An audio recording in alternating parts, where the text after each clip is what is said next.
I believe we are being sold a lie that we need to deteriorate over time.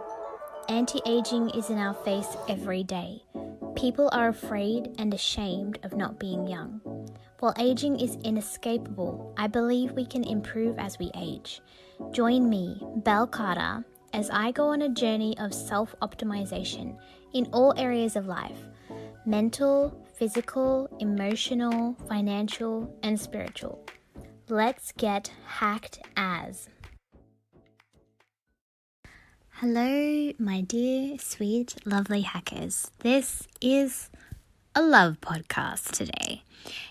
It is actually about love being a decision, and you may have heard this before, but I have recently had an epiphany, and I would love to share that with you. So I always thought that I have even encouraged people in this, that if something, being a relationship, is no longer making you happy, then what is the point? You should feel no guilt for washing your hands of it and walking away.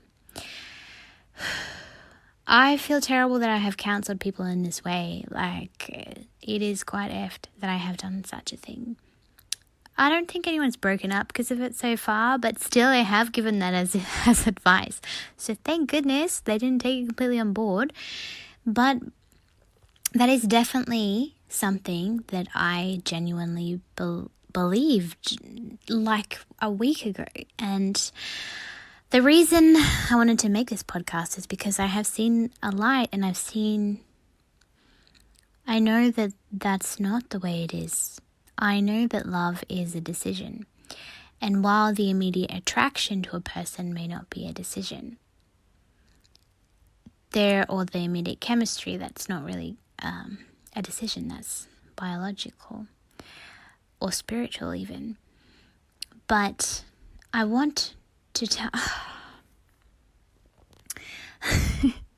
I'm sorry, I'm losing my train of thought. The reason that I'm saying this is because, yes, the first initial beginning of a romantic relationship feels as if it is out of your control and you just have this attraction to another person.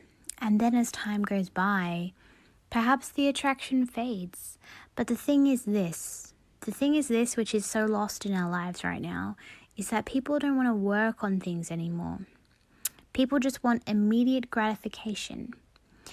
And the crazy thing is, people take less and less care of their relationships now.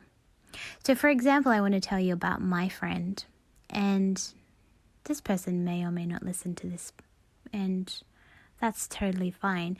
But the thing is, one of my very closest friends, I've been known to say my best friend, is quite a flaky person. I'm not going to lie to you. So initially, when we first became friends, this is what happened.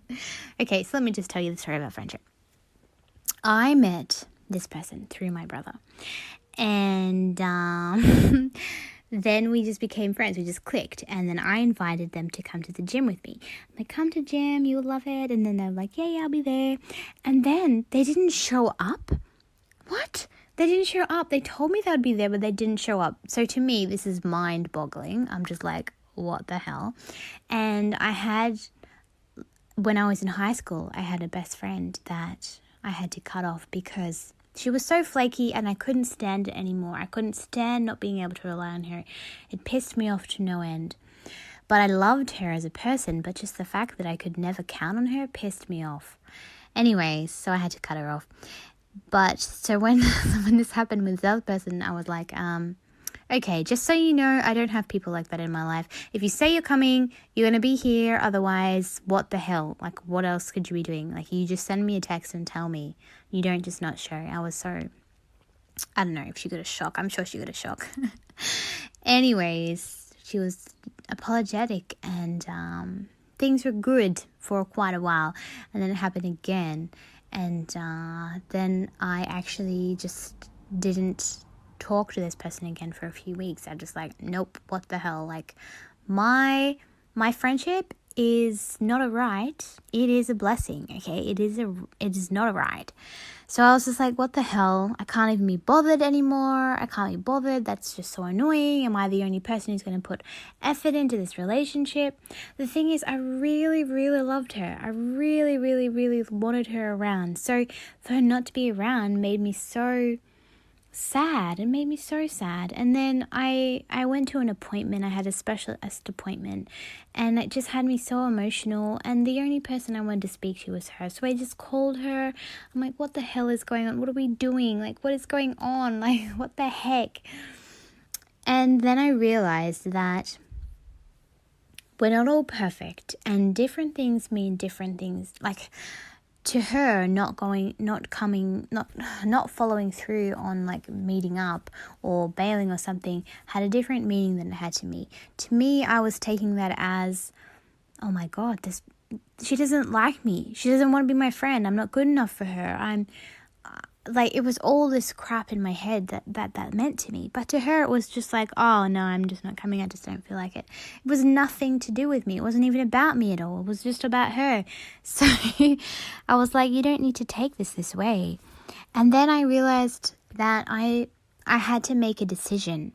I had to make a decision to either let this person go from my life or to love this person regardless.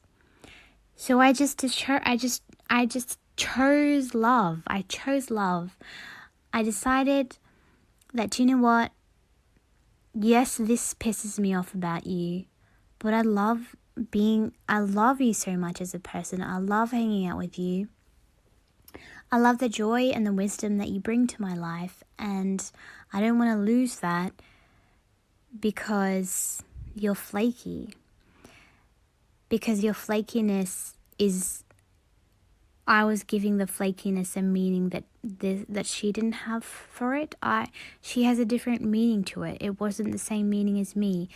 Now, everyone, this is not to say that you don't have boundaries, and if flakiness is not okay with you and you can't live with it, then you don't have to. It is a decision to accept someone's flaws. It's a decision.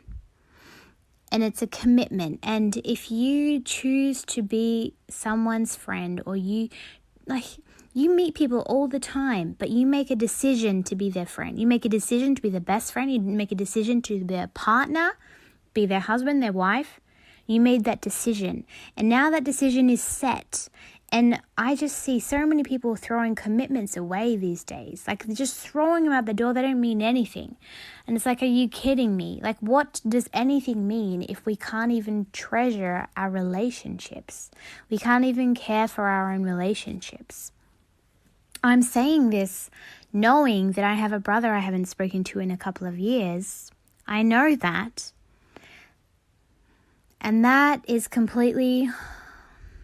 completely on me, and I will do something about that. I will. But I want to tell you guys that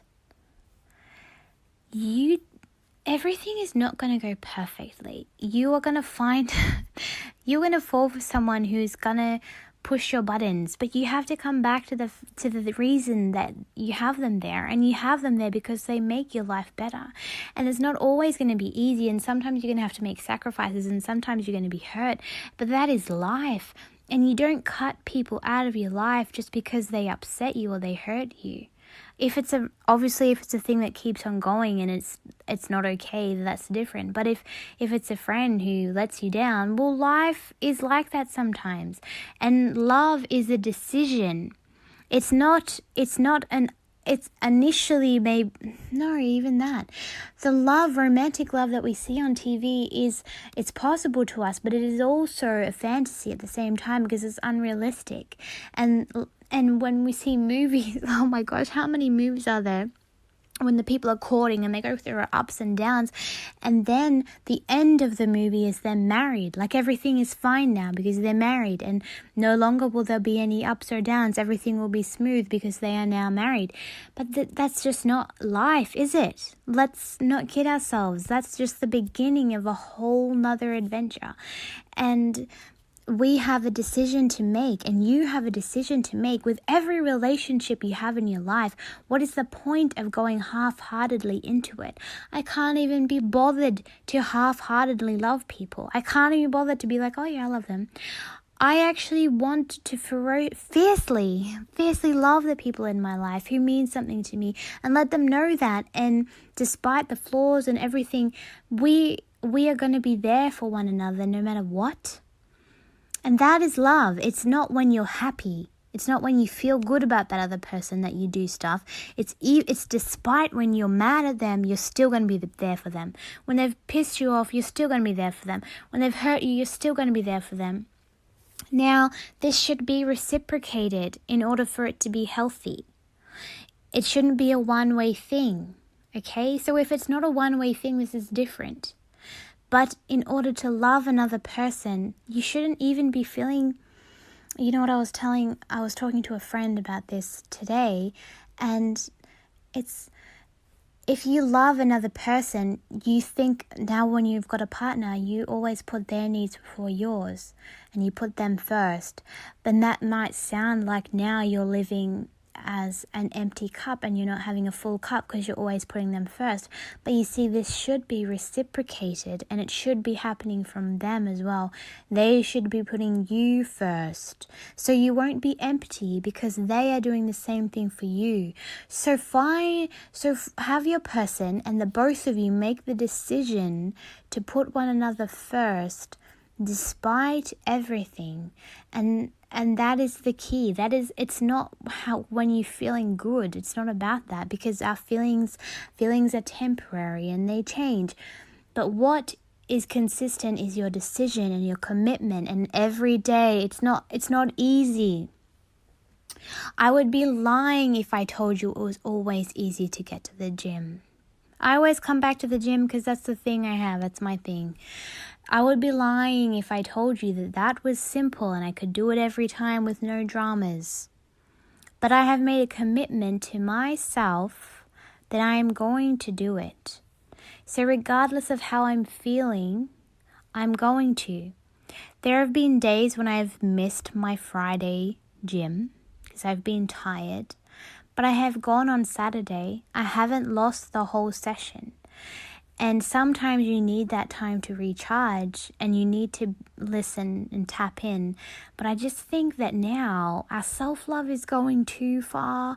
And I've spoken about this in an episode before. But people are taking self-love now just to complete selfishness. And yes, it's okay to be selfish sometimes, but it feels so much better to care about someone else rather than always being everything about you. So, guys, love is a decision. Make your choice. You either be hot or be cold, but do not be lukewarm. You commit to them or you let them go. Don't be half-half. Hey, thanks for tuning in. I hope you've learned a hack or two today. If you like what you're hearing, you know what to do. Like, subscribe, rate, comment, share, depending on where you're listening. If you have any questions for me or any of the guests you hear on the show, send them to hackedasradio.com for a chance to be featured. Remember, your best days don't need to be behind you.